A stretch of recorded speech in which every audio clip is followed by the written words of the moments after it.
प्रेम से बोलो छठी मैया की जय। गिर गइल बा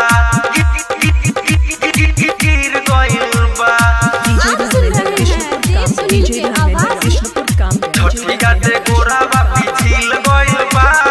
गिर गइल बा छठी घाटे गोरावा पिछिल गइल बा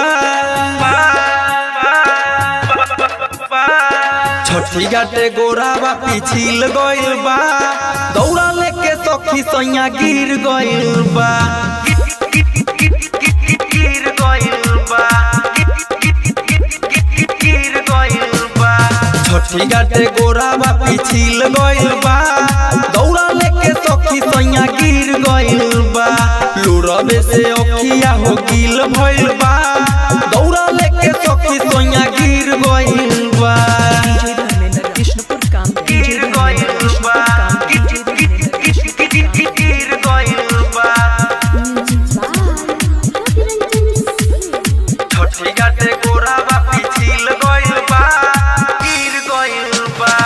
भूखल रहनी बरत छठी माई के अर्घ देवे जात रहनी सूरज गोसाई के भूखल रहनी बरत छठी माई के अर्घ देवे जात रहनी सूरज गोसाई के घटबे पे सखी बड़ी भीड़ भइल बा दौड़ा लेके सखी सोइया गिर गइल बा छठी घाटे गोरावा पिछिल गइल बा दौड़ा लेके सखी सोइया गिर गइल बा गिर गइल बा गिर गइल बा छठी घाटे गोरावा पिछिल गइल बा गिर गइल बा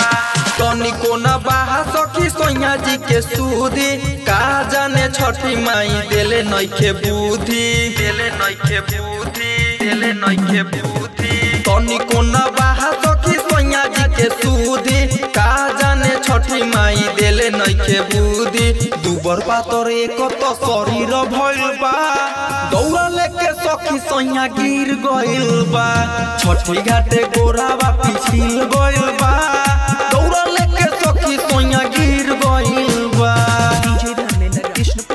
गिर गइल बा गिर गइल बा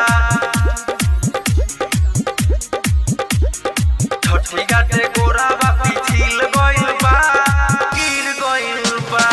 राइटर सोहनु रवे आशा महानी देव सुनील देवर संगही में बहानी